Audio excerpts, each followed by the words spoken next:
So hello everyone, and I hope everyone is well. I, I'm worried about you people, and I just hope I don't hear anything that anybody got sick. So, if you want to stay in touch, feel free. All right, so I just want to go over chapter 11. I had canceled the class on that, and basically it's with regard to the banking industry and the way it's structured and how they compete with each other. Okay, so roughly in the United States. There's about 5,000 commercial banks and 500 savings and loans banks and about 500 mutual savings banks and 6,000 credit unions. Now, credit unions have become a real important thing for people because a lot of people get good rates on credit unions now. And, there's always a question about how a large, too many banks, too much. And I always think that they're better having a lot, But anyway, a little history here, as you can see. The Bank of North America was chartered in 1782, and there was a lot of controversy back then. I believe it was Alexander Hamilton who wanted a centralized control of banks. If you look at the history, it's actually interesting history, and I will try to give you some documents on the history of banking. So the National Bank Act of 1863 creates a new banking system of all these chartered banks, and they create this comptroller of the currency, and basically we come up with this dual banking system.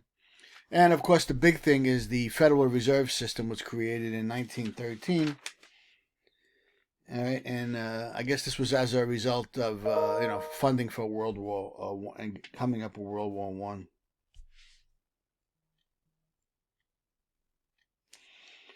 All right, so basically this dual banking system, just so you know, it's federal and state banks. Okay, so again, this is on page 238 of your book. So we'll move on here. All right, so here's a timeline of banks. Here's a really great timeline, and this is from page 236 in your book here, and it's really nice, and so you can see the Bank of North America is chartered. I guess this was Alexander Hamilton in 1782, and the Bank of the United States is chartered. And then the Bank of the United States charter lapses, and then the Second Bank of the United States is chartered, and they try to basically recharter the Second Bank, and the charter lapsed, and Andrew Jackson vetoed the rechartering of it. A lot of early history, so it's important history though. And in 1863, right around by the Civil War, the National Bank Act establishes national banks and Office of the Comptroller of the Currency. And here's the Federal Reserve Act of 1913. And here's the Glass-Steagall, and it creates the FDIC.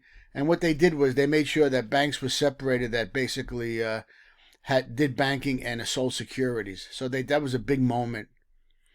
And so basically, that was 1933 here, the Banking Act of 1933. So that really all became real important. So move on. So and you've seen their name now recently. I guess as far as yesterday, you can see the banks are trying to be helped out now with the whole global crisis surrounding the coronavirus. But supervisory responsibility of bank agencies is the Federal Reserve and the state banking authorities. And state banks are regulated if they're members of the Federal Reserve System. And the Fed also regulates bank holding companies. Uh, so basically, the FDIC again insured your deposits, right, up to 250,000. Basically, if they're not Fed members, and the state banking authority basically regulates state banks without FDIC insurance. But most banks now have FDIC insurance. As you can imagine, there's a ton of regulation with regard to banks, and it got a lot worse after 2008 when they with the banking crisis and the Great Recession. And I'm sure there's going to be a lot of problems now with banks with regards to money. Right now, interest rates the Fed lowered interest rates, as you probably saw, down to 0 on Fed funds. Okay, so basically that's what's going on now.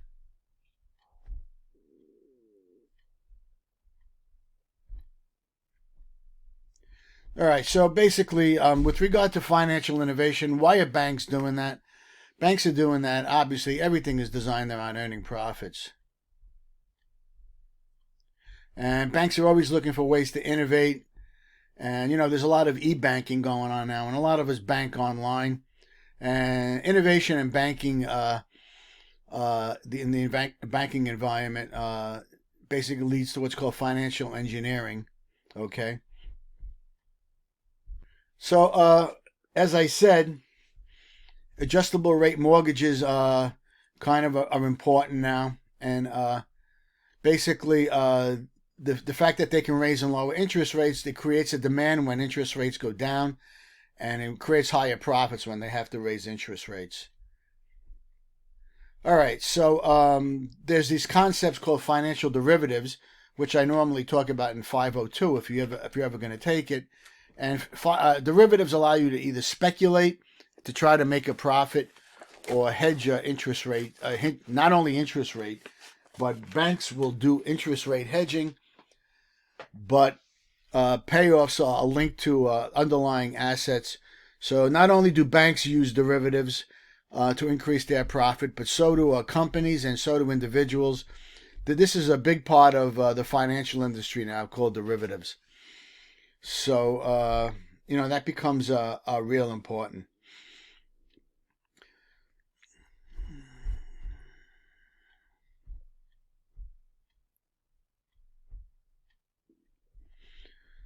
All right, so as information technology kicked in, bank credit and debit cards, with computer technology, we all probably bank online with electronic banking, ATM, and I do all my banking online if I can. Okay. And there's basically something called the commercial paper market, which the Federal Reserve just bolstered up. Commercial paper is when companies lend to each other short term, 270 days or less. Okay, so the Fed made sure that companies had money to lend to each other, and they bolstered that up.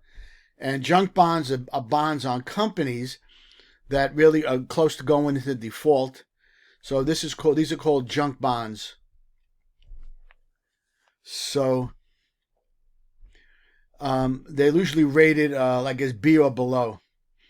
All right, so here's what's going to happen. I'm going to make like 9 or 10 minute videos at a clip, and I'll pick up on part 2 of this chapter. I can't make them too large because they take forever to upload, and I'd rather give them to you in small bites, okay? Okay, talk to you later.